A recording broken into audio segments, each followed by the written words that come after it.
Hello, hello, and welcome, everybody. Oh, I'm so excited about our special guest today because today you are going to hear from our host, the brilliant mind behind this summit in collaboration with Fullscript. You're going to hear from Lesli Bitel today, who is a practice growth expert, and I am going to be her interviewer. So, my name is Barb Wade. I'm an executive coach of many years, but a dear, dear friend of Leslie's. I've watched her practice flourish, and I'm going to represent you, the audience, while we discuss some of the brilliant tips and tools she's going to teach us today. So, to establish, we are here at the amazing guest expert summit called Recession Proof Your Online Practice, Achieve Business and Clinical Excellence for Multiple Streams of Income. And let me tell you, Lesli knows multiple streams of income, and I have watched her coach so many people into multiple streams of income practices. So I hope you've all caught both of Leslie's trainings, the one she did on multiple streams of income. The recording should still be up for that one, so don't miss that one. And then, of course, today's topic, which Leslie's going to tell you all about in just a minute. So first, I'm actually going to read, Leslie, I hope it's okay, your formal bio, because I think there Okay, might be some people, yeah, who let's who do it. don't know you. Okay, cool. So people are hungry for expertise regarding their health, and health practitioners are the perfect people to offer it to them. But how can you, as a health professional, reach more people than ever? Well, the answer is simple. Integrating multiple streams of income, including VIP, one on one, and group programs, as well as online courses into your business model. Oh, that is so true because gone are the days of only one on one. So, Lesli Bitel, MBA, RDN, LDN, is an experienced and sought after business strategist and growth expert with an MBA in global business. And for over a decade, she has helped nutritional professionals, naturopaths, chiropractors, all kinds of professionals in functional medicine, all overcome confusion and create profitable, sustainable practices. Lesli uses leading strategies to integrate multiple streams of income into business models specifically devised for these health individuals and teaches the tools and techniques to attract and enroll highly committed, loyal clients into one on one groups and courses. Lesli, I know you've helped hundreds of top functional medical professionals create highly recognizable brands. I know you offer private coaching, group coaching, classes, webinars, VIPs, and all the above, and that you split your time between Lake Geneva, Wisconsin, and Salida, Colorado. And I'm in Colorado, so it's always a joy when you're here. So, officially, welcome. Thank you. I'm so excited to be here and very much looking forward to sharing my top 10 tips for group programs and online courses.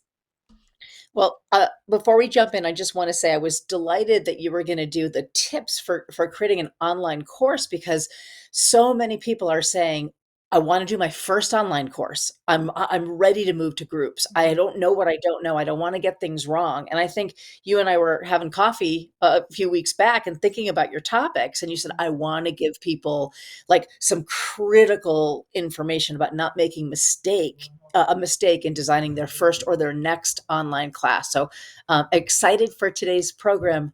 So you've got 10 things to teach us. So why don't you just jump in and I'll ask an occasional question, but I really want to hear from you. All right, great. Thank you so much, Barb. And it's really great to have you here as well. Sure. Thank you.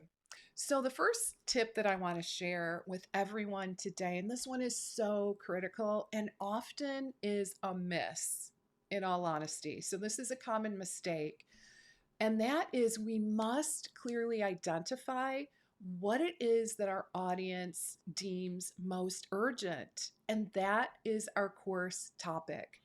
Now, Barb, I'm sure you're very well aware that as practitioners, I think we have a pretty good idea, a pretty good sense in terms of what does our client base need to be successful.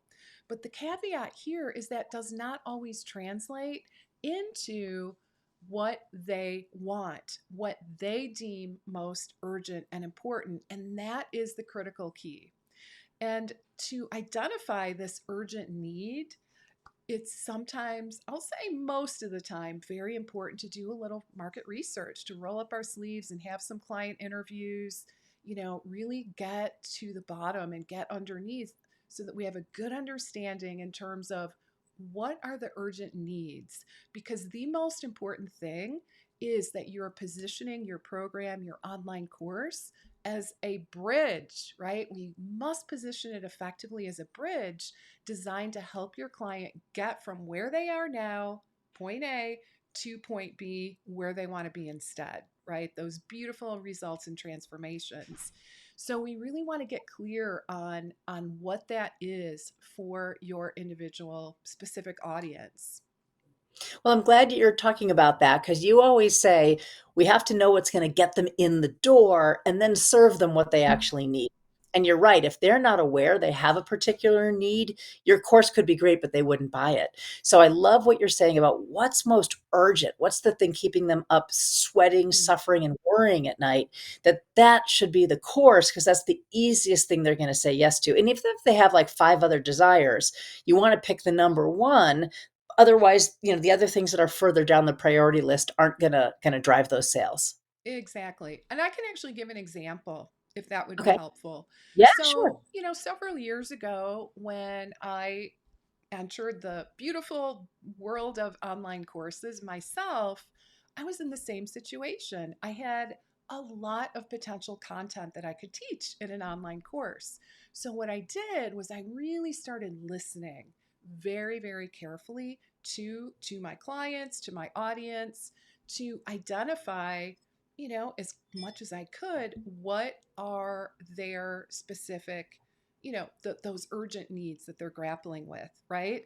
And in my case, I was starting to hear stories about practitioners, offering these discovery calls, complimentary consultations. Sometimes they're paid, sometimes they're complimentary, but regardless, they were having these conversations in hopes to enroll their clients, their respective clients, into like their higher end VIP level packages and programs.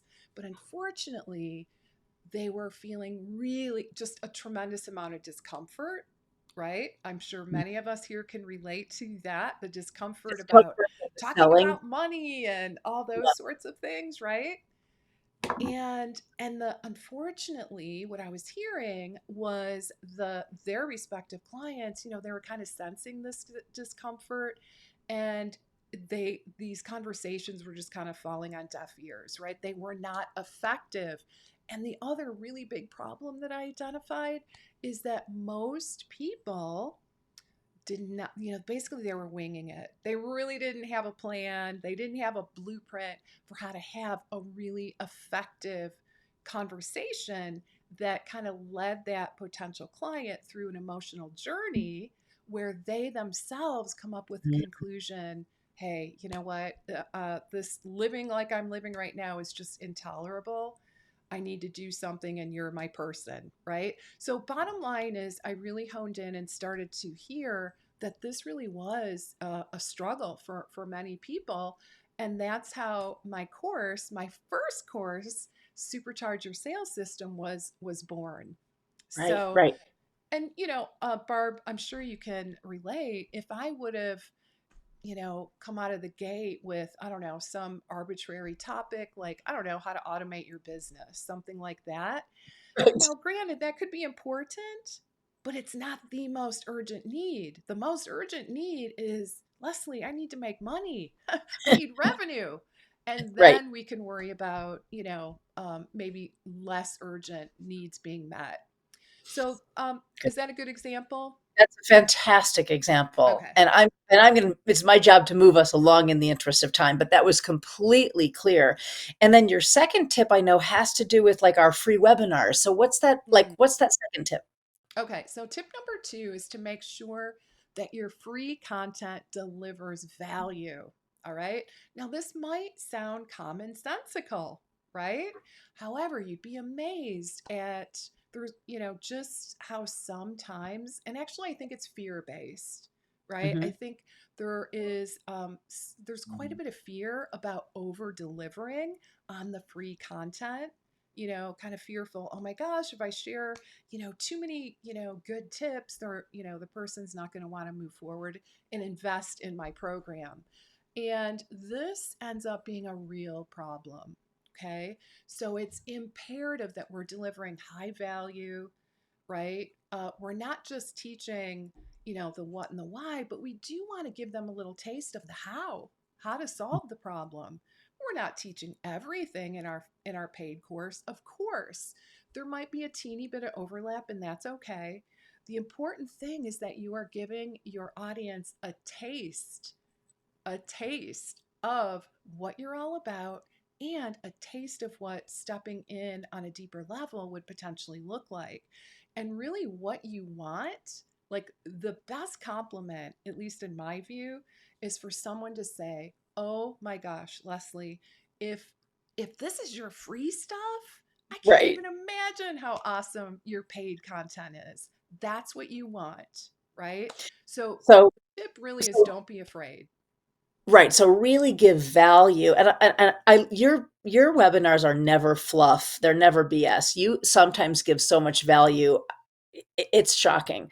But Mhm. I think that engenders trust. I think then people know you really have the goods and they only want more of it. And I can tell you the opposite experience. We've all been on webinars where the person just made it a big sales call and told us a bunch about the problem and didn't give anything valuable about the Mhm. solution unless we opened our wallets. And that feels crappy. Like that's a fast way to It lose credit. really, yeah, it is not good business. And yeah, you're just going to end up with a reputation for being stingy, right? Right, And the worst part is it's not even going to lead to immediate success, right? right, right.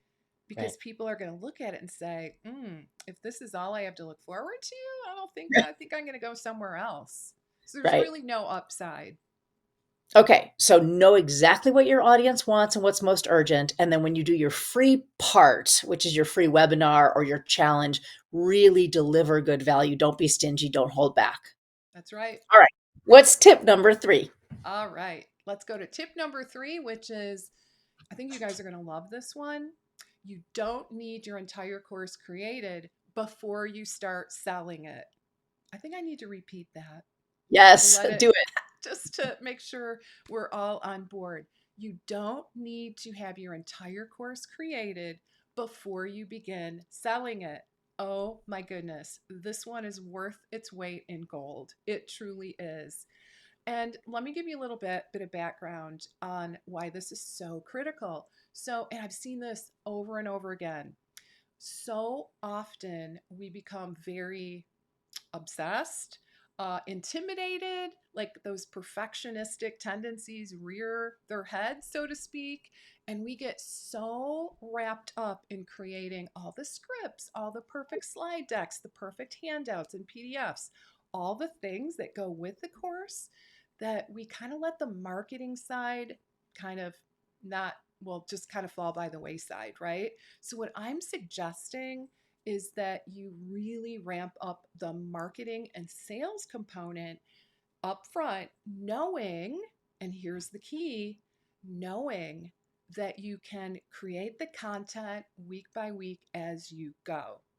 All right. So Mhm. it really is true. Now, of course, you can, have, it's not a bad idea, right, to have some of the content figured out. But I do want to be clear that you really can sell the program up front. I'll share a few things that you do need to have together, right, in order to successfully sell your course in advance. Of course, you need to know the subject matter. You need to know how it's going to be broken into modules. You need to know, what you're going to teach in each module, and of course the name of the program. I personally like to have the list of like the resources that I'm going to provide for each Mhm. module. That's it. That's really what you need. Oh, and the price. Of course, we have to price it, but that's basically your list of things that you need to have figured out before you go to market and sell your course. But the reality is, once you have that together, you can start enrolling people into your program and you can definitely create the content week by week. I'm not worried about our audience, Barb, creating amazing content, right? Yeah. Like, I No. think most of us can probably, teach on our areas of expertise almost in our sleep, right? It's the marketing that is going to make such a huge difference. So do not get hung up on letting your perfectionism take over. Instead, let's put more emphasis on the marketing strategies, right? And then as you go, you can create the content week by week. So what I love about that is that you described that everything that would be on the sales page or the web page, this is what it's called, these are the modules, these are the subjects we're going to cover, even these are the handouts you're going to get, really is enough for me as a consumer to go, oh, I want all that stuff. And then you can be as just 1 week ahead in actually, recording the session or writing your teaching script or figuring out the worksheet so that you don't have the excuse of stalling. Because I think a lot of Mhm. perfectionists, like you mentioned, want to, figure out all 10 modules or all 6 modules before they go to market. And it just is a way to really push the start date out. So, as long as you're 1 week ahead, I've been 1 week ahead when I have launched my own courses. And another little thing that's cool about it, sometimes I'll throw this in, is that as I've gotten to know the group and what they needed, I was able to make some modifications and add a little more of this or a little bit of less of that as the weeks progressed based on what I saw the students needing. So that's another little benefit to kind of doing it as you go versus having the Yeah. whole thing in the can, right? Before Yeah. you would, Oh, cool. that is such a critical top point, Barb, actually, because I've seen that before where, you spend all this time. Like, I actually know someone that spent a year, not one of my Mm, clients. Anyway, spent out like a year creating this behind the scenes, spent so much time. And unfortunately, it kind of missed the mark, right? mm, And to mm. go back and kind of redo things like that is kind of challenging. So, I do love that strategy. You can, kind of get a feel for how it's going and kind of make some pivots here and there as the class unfolds. So, yeah, I think there's a lot of benefits. And I do think that not getting caught up in the perfectionism is a big one, especially for practitioners, right? So if you're kind Mhm. of going by week by week, you got to get it out there, right? You can't obsess over every Right, single detail, right? I always say done is better than perfect, right? right. So you just want to get it out there, do the best you can, right? Of course. But it's just we're trying to mitigate that tendency towards perfectionism and stalling and just ending up feeling so like bogged down with it all that you just never get it off the ground. And I'm going to move us into the fourth tip Uh-huh. because you have a way that people can actually even be paid to make a home study or a passive income product. Like way Yeah. back in the day when I was making my first product, it was taking all my time and energy. I would have loved to have known how to have been paid to make a home study product. So I know that's tip number 4. Let's hear about Yes. that. Yeah. Tip number 4 is you can actually be paid to create a passive income product. Pretty cool, right? And so basically, the way we go about doing this is we, really the first step is to deliver your course or your program live the first time out of the gate and simply record it in its entirety.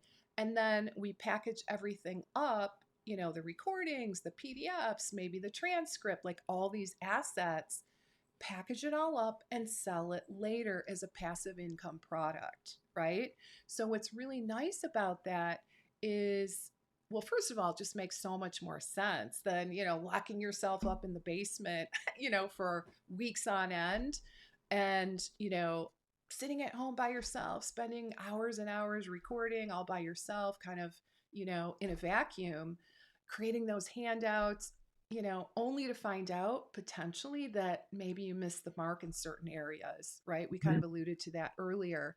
And it's mhm, mhm, just so nice the idea that instead you can kind of shift into a place where, you're really getting paid, right? If you think about it, because you're pre-selling the program, mhm, you're mhm, enrolling people into a live program, so you are getting paid, right? You're getting paid up front for, you know uh, putting the course together, offering the recordings, and then later we just bundle everything up, and if you wish, you could sell it as a passive income product, right? So I really Great. love that strategy, and I think it's a really, really smart way to approach it. Now, again, remember the caveat is that you are you're offering it live the first time, ideally, right? And I don't Right. think this is a bad idea because a lot of times when we're live, the energy is much higher, right? I think there can be a lot of additional advantages to going that route. And keep talking while I let in this puppy that's scratching at the door. We'll keep this is real life, right? So let me get the puppy. And Okay. why don't we move into the fifth tip? I'm really Okay. eager to hear that. Just keep talking. All right. Oh, All gosh.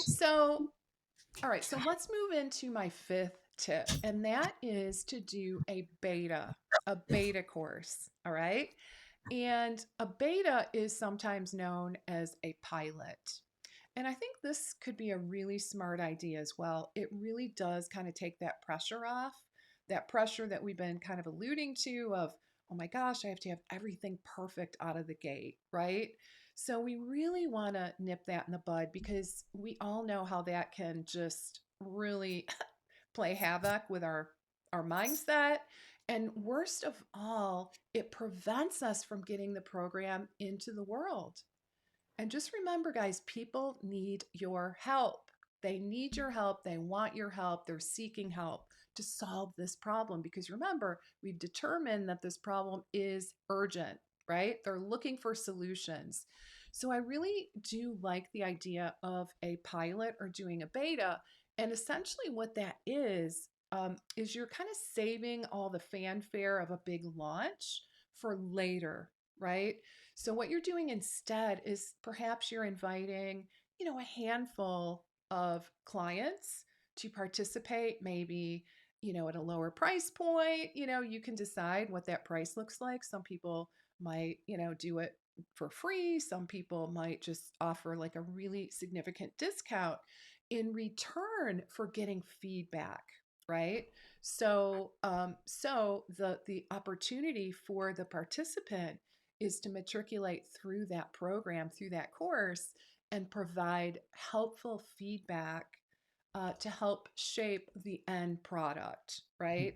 So I do think this is a win win. And I think it's really nice because, again, it's going to take that pressure off. You don't have to have a big, flashy launch with all the things done and ready.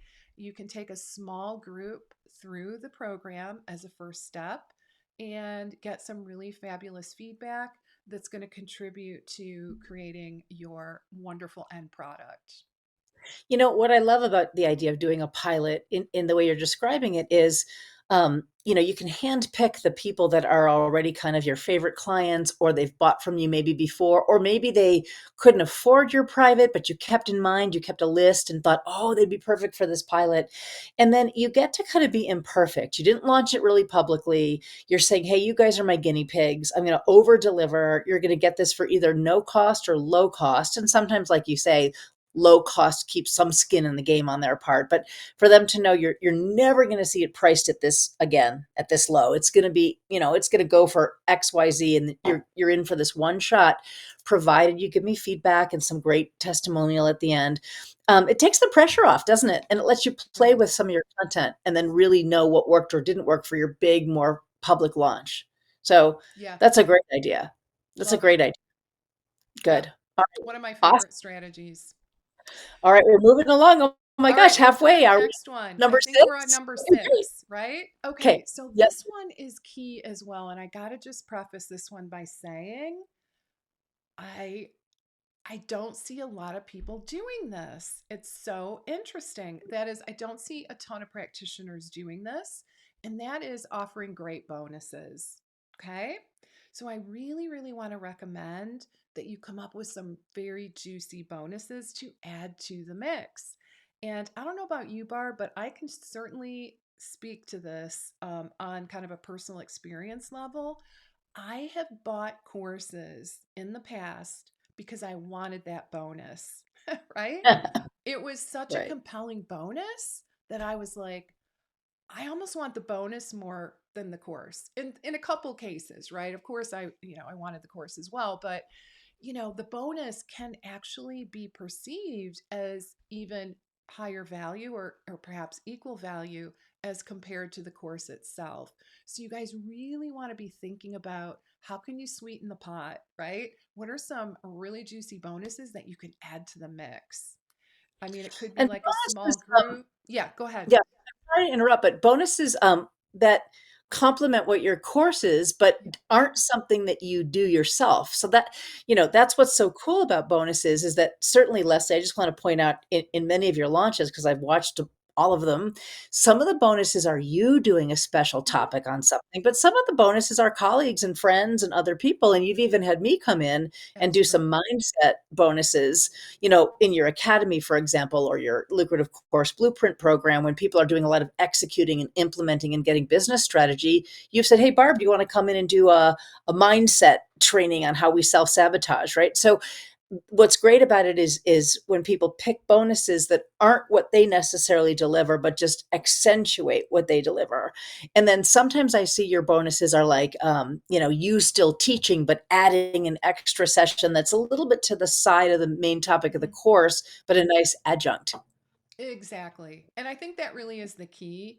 So really a big takeaway, what Barb just mentioned is think about your colleagues that can add value, right? Think about what would complement the course content.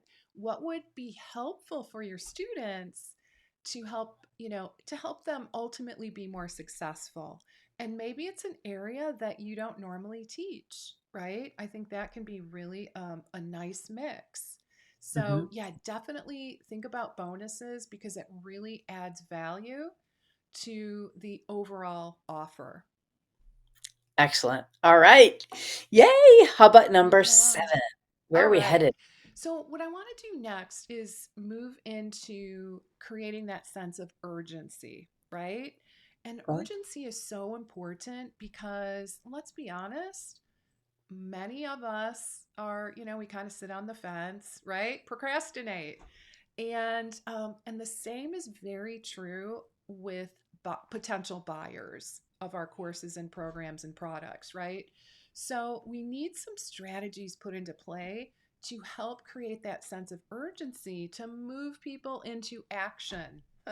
So, tip number 7 is to use urgency via fast action bonuses and early bird pricing. So these are two different types of bonuses, two different ways that I always recommend. I recommend we add each of these into our launches. So let me go into just a little bit of detail here. And to be clear, both of these are really developed and added to add that sense of urgency, right? We want to get people off the fence into a decision. So, with early bird savings, we can allow people like a special savings on the price of your program if they enroll by a certain date. Okay. After that particular date has passed, the early bird saving goes away. It's pretty straightforward, right? So you're just offering them more of a financial incentive to make a decision within a specified time frame. I think that's probably pretty clear to people. You guys, I'm sure, have all seen early bird bonuses. Very, very compelling. And by the way, the majority of your audience will purchase during this early bird period. You might get some sales after, but I would just say for the most part, they're going to be for farther and fewer between. And majority of your audience is going to buy during that early bird savings period because they want to feel like they are getting a good deal, right? And that's Mhm. really the intention. Now, the second way to create a sense of urgency that is highly motivated for people as well is to offer what we call fast action bonuses. All right, now a fast action bonus is a little bit different. In a nutshell, you're offering a specified number of enrollees a special thing, right? Some kind of special bonus. It could be like a special workshop, maybe a special ebook or PDF, or something that's got high perceived value. Though it really does need to be perceived as high value, and only a set number of the first enrollments get this special bonus.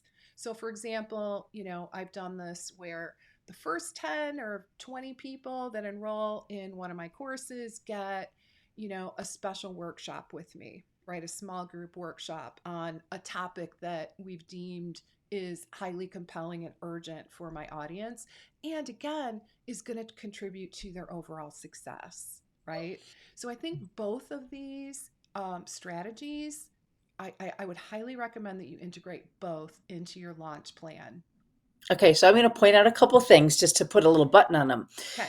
A fast action bonus is, as you said, the first X number of people, and when it's gone, it's gone. So the minute you do your webinar, the minute you announce your program, you might say the first 5 people get a half an hour one-on-one with me, or Mm-hmm. or the first 10 people get, so they're going to take action ideally like right that day, that night, because those are immediately going to be gone. Mm-hmm. Then on the other end of things, there's an early bird deadline, at which point the price is going to change.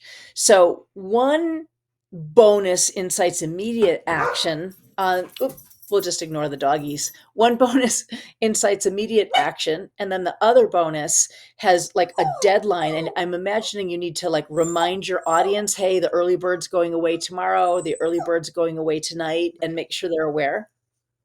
That's such a good point. Yeah, you definitely want to remind folks, via email, via social media, like all of the mechanisms that you're communicating with your audience to, last chance before that early bird goes away, right? So, Yep. and one thing I do want to just kind of piggyback on, Barb, is I really do, I love the idea.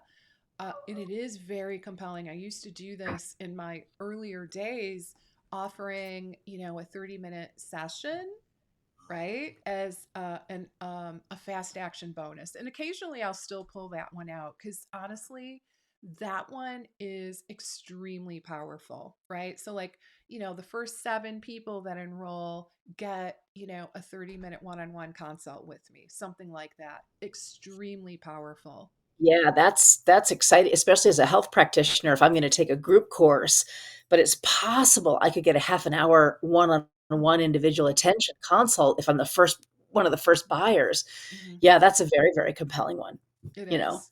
Yeah, and it Or even doesn't have to be one on one, right? Like all it's group going to training depend like on you the said. practitioner. A group, a special workshop on a really compelling, urgent topic can be very beneficial. And remember, at the end of the day, we're trying to create that sense of urgency to help that person move into making a decision, right? And I think both of these strategies are really, really important. So my recommendation is that you figure out a way to integrate both ways into every single launch. All right, and I think your next tip, oh my gosh, I'm sorry, this is we're keeping it real. We're keeping it real in Hello. our interview. And I know that there's some dog barking, but we're cat All right, we're today. dog So fans here. we're dog fans.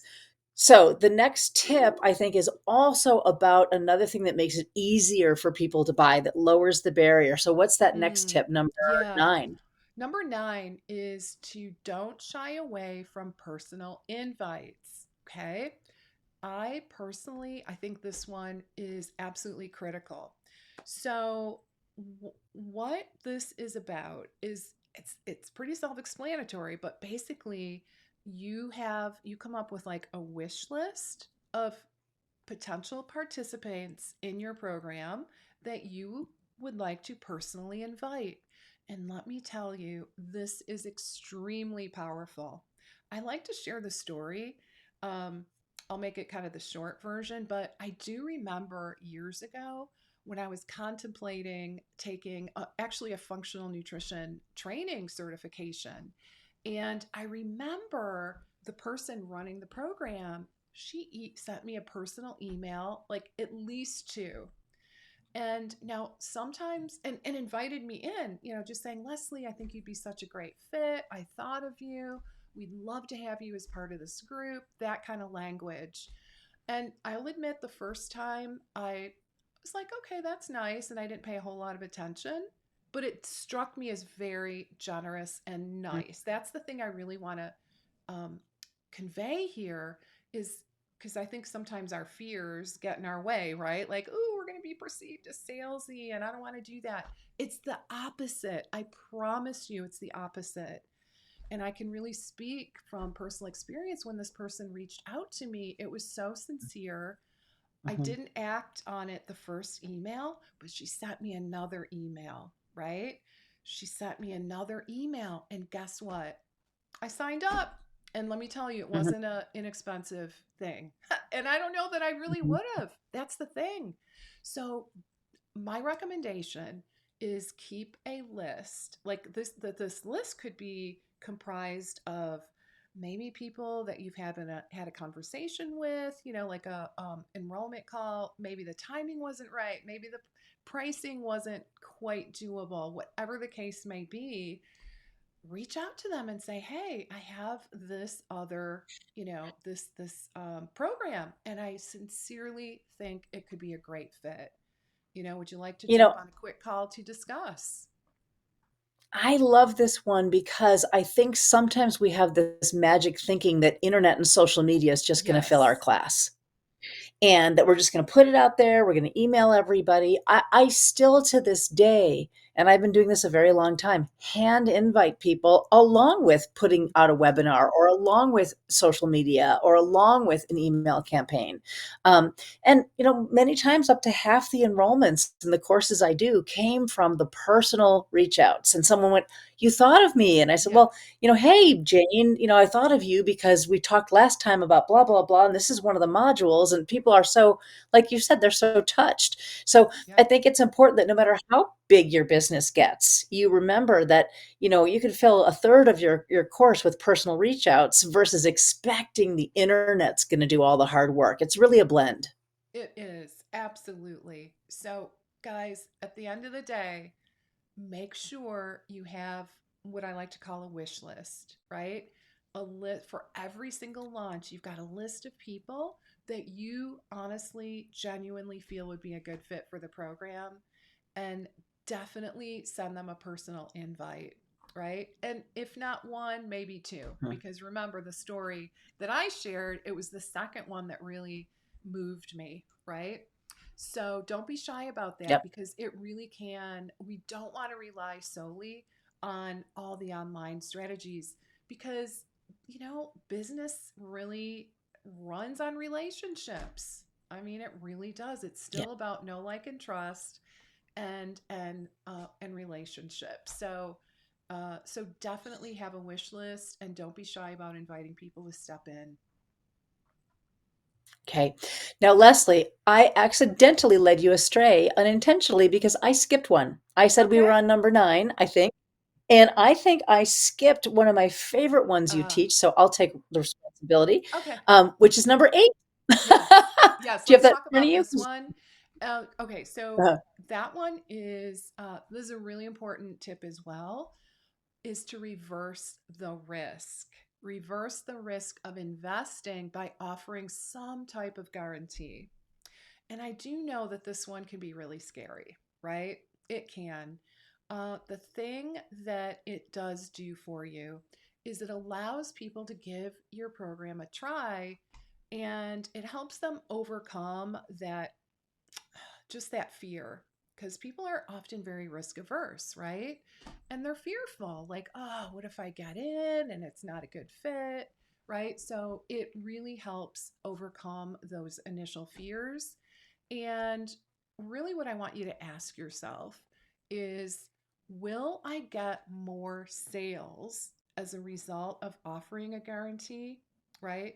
Will it be powerful enough where I'm going to get more people in? Because the reality is, if the answer is yes, I would definitely do it, because the number of requests for refunds, generally speaking, across the board, is very, very low, right?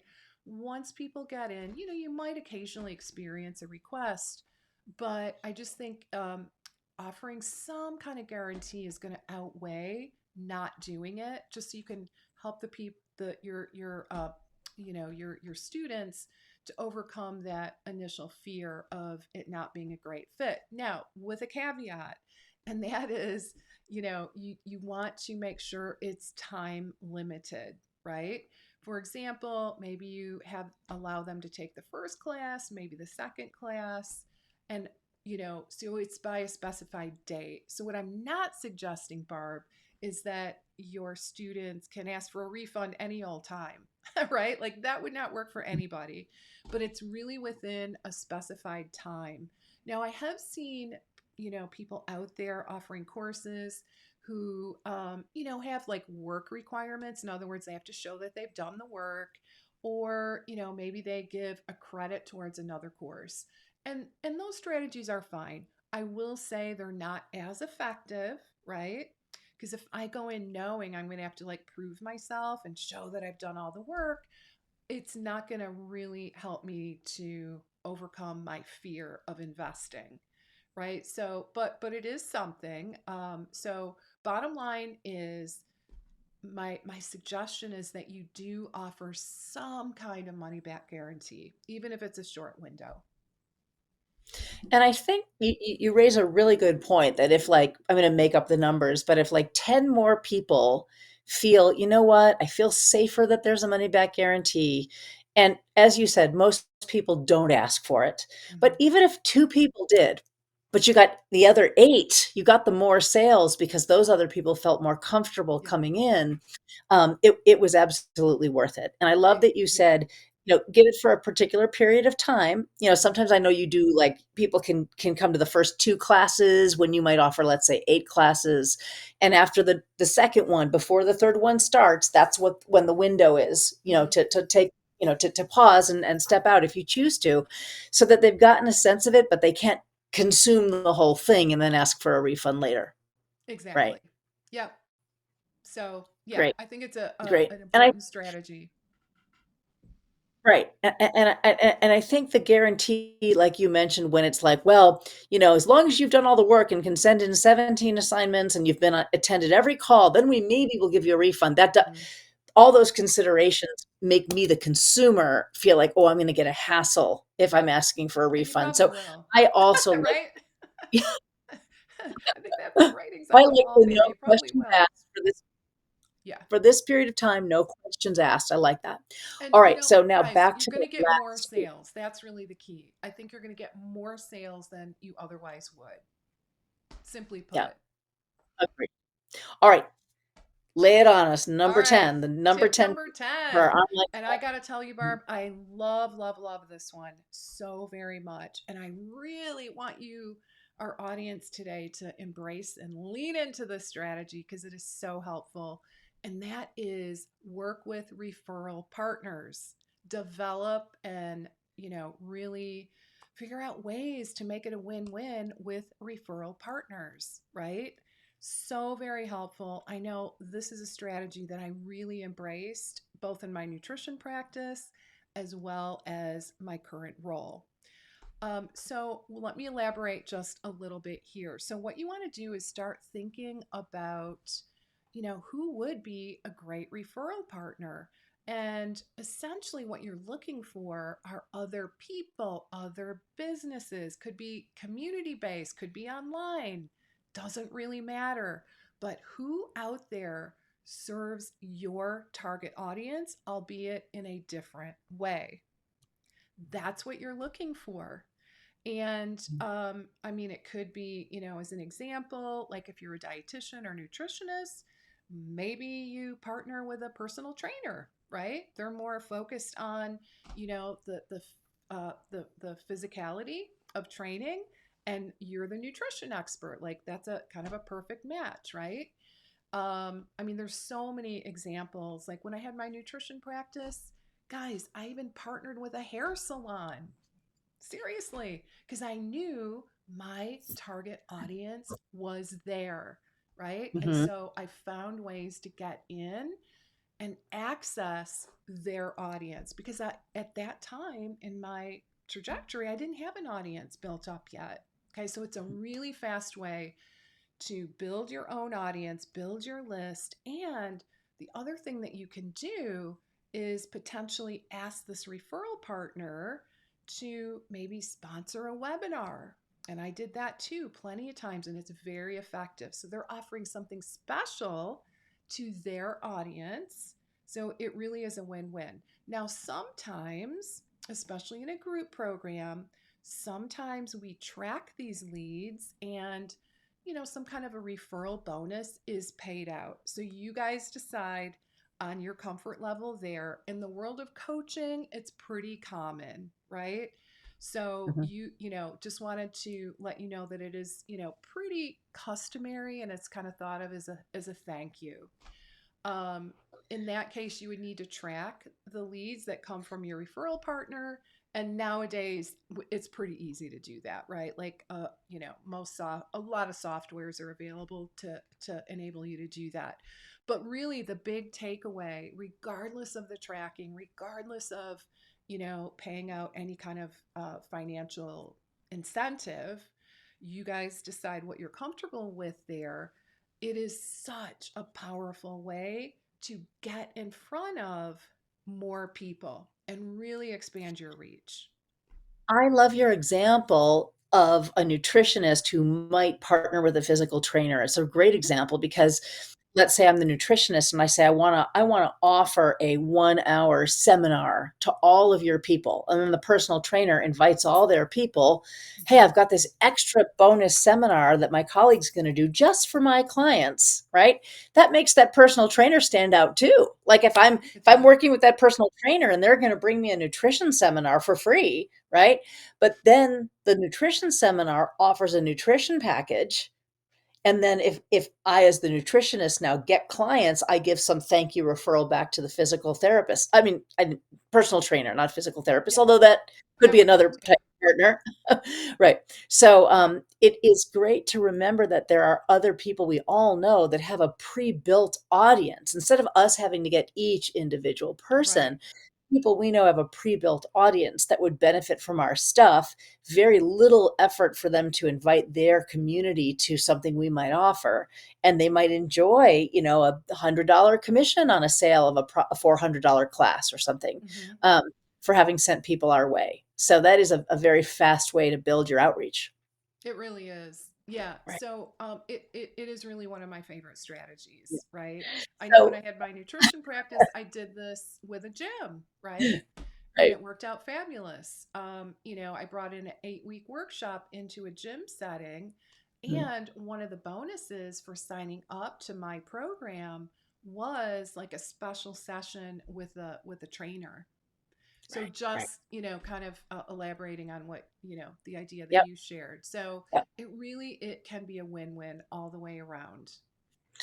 Well, I'm laughing at you with love because I can't tell you how many times you went, "Oh, I love this tip," or, "Oh, this is one of my I favorite." know. I "Oh, this is one of my favorites." Like, you really give good information, and the truth is, if someone is newer at putting on online classes, whether those of you who are listening, whether this is your first or whether this is your second or third, to know, oh, I got to be sure I pick the right subject matter. I've got to mm, see who my referral partners are going to be. How am I going to use urgency and scarcity? What am I going to guarantee? Oh, wow, I wonder if I could be paid to do this, if I could do a pilot. So, like, the, the everything you've shared today really will change someone's trajectory mhm. moving into the online space. So I was delighted you were going to do these 10 tips, and I appreciate it. I'm sorry my puppy interrupted us and that we at one It's point all right. skipped one. I've let you down a little bit Oh no, as an no. interviewer, but what I just love authenticity, and I know your audience does too, and I hope everybody's really enjoyed being with us.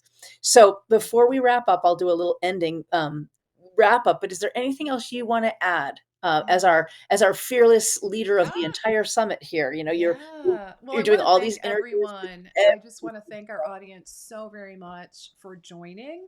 And I hope that you got just a ton of value. I really do. And from my perspective, I want to encourage you to jump in.